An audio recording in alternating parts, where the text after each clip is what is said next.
We finished the last episode in Cappadocia, enjoying their famous balloon show, and I had just begun the journey back to the south coast of Turkey, where I would turn left and head east to Alanya.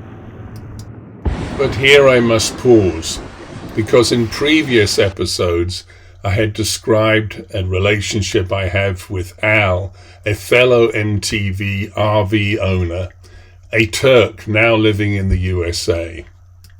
Al has been so kind to me, introducing me to two of his sisters and had me stay with each of them along my journey.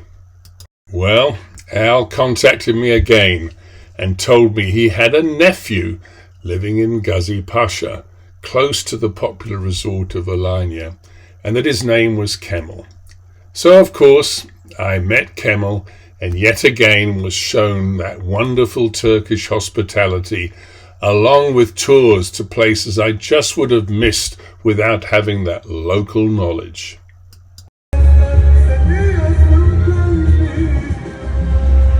Yeah, you have some steep hills here, don't you?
Cleopatra Beach, apparently. Pretty nice place.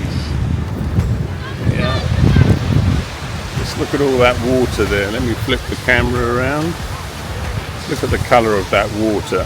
Really lovely. Really lovely.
Can you hear?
Old uncles.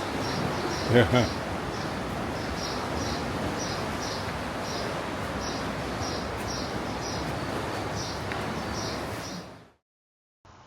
On my last evening with Kemal in Gazi Pasha, I was invited to join an evening meal with some of his friends at a restaurant that was located near to the coastline.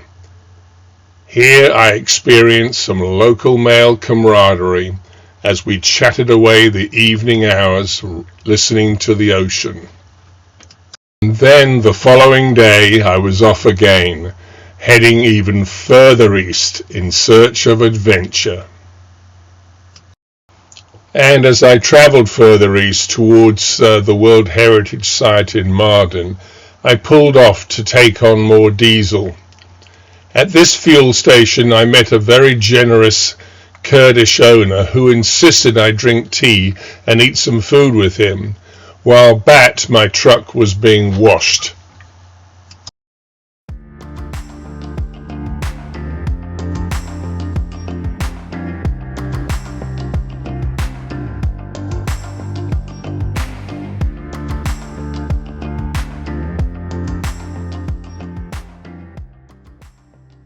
Eventually I arrived in Mardin, which is located just 20 miles north of the border with Syria, and it was here that my travels took an unwelcome turn.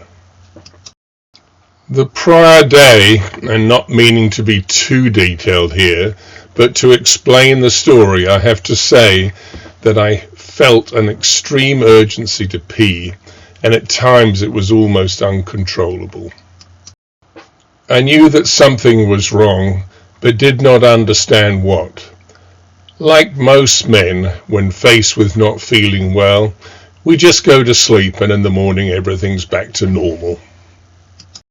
However, in this case, such was not the same with me.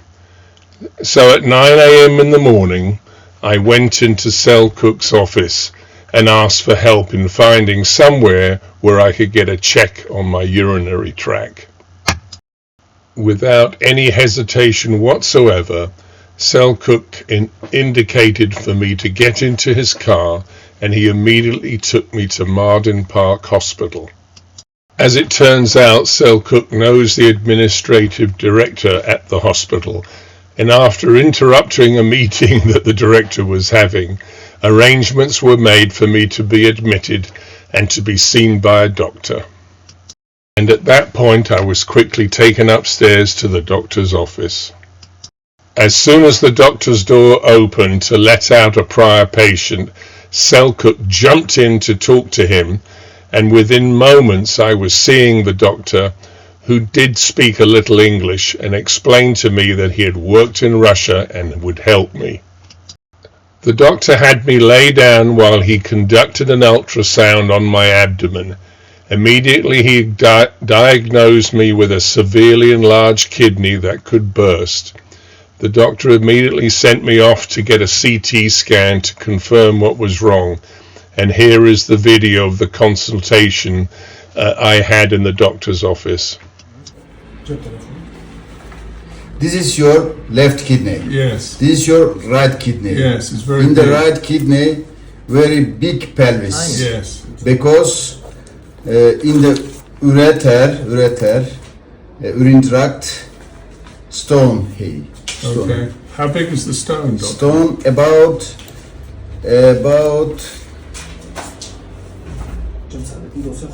Oh, 17 millimeter long? The very large stone was actually removed using a laser treatment. However, the doctor discovered that my kidney was damaged and that he had to place a silicone stent in it to allow for some healing. The stent had to be removed, but it had to stay in me for at least 10 days before it could come back out. Throughout this waiting period, I stayed at the campsite and met many interesting people and travel groups while there. The staff were absolutely extraordinary, and every day insisted that I drink water and eat a meal with them, even though neither of us could speak each other's language. Again, thank goodness for Google Translate.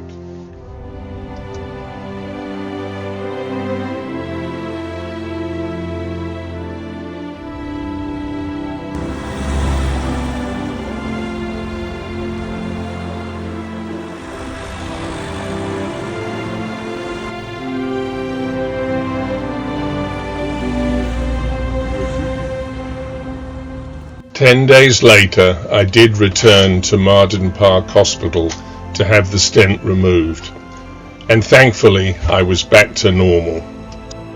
I will never forget the kindness shown to me by all in the city of Mardin.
Ya onunla nasıl tanıştın? Bu paralarını bozdurdun. Sen bu paralarını bozdurdun.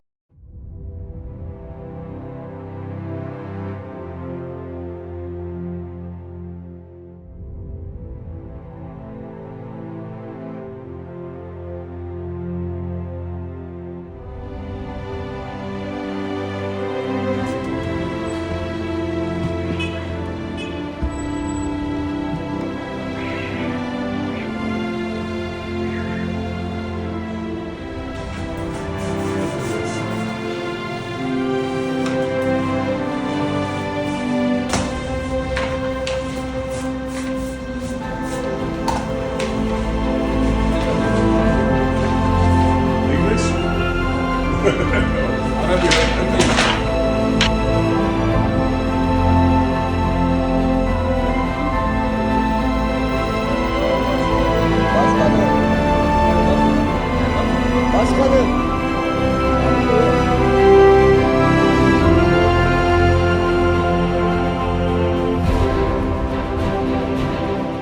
Upon leaving Marden, I headed in a northeasterly direction towards Lake Van.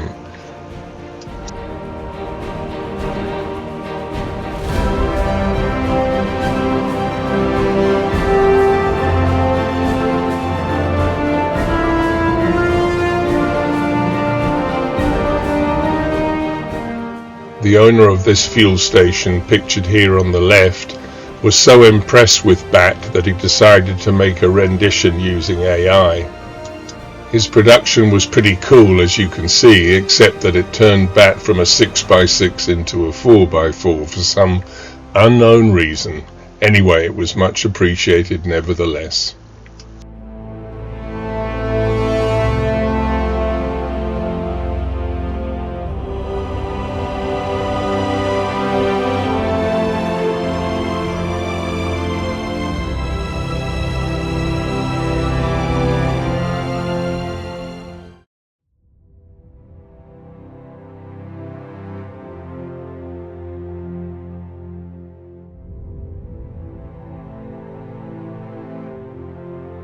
This region is rather interesting in that there is evidence of human settlements as long ago as 5,000 years before Christ.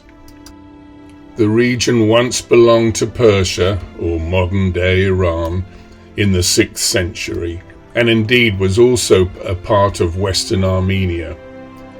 Tomorrow I plan to explore a monastery that is on an island within the lake. But for now, I'm just going to drink my beer and enjoy the beautiful views.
All too soon, my day exploring the monastery on the lake came to an end, and I got back on the road heading further east to the city of Van, and eventually in the direction of Mount Ararat. Mount Ararat is assumed to be the eventual resting place of Moses and his ark after the floods receded. But that, my friends, is the story for another day.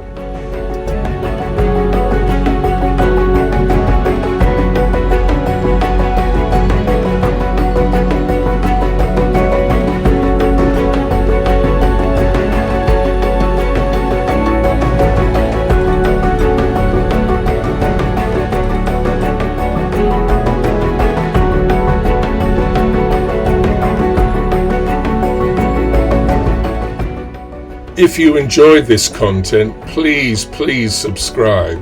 70% of you simply watch without subscribing. Subscribing is free, but it really helps me to get this content out to others that might be similarly interested in these adventures. Thank you.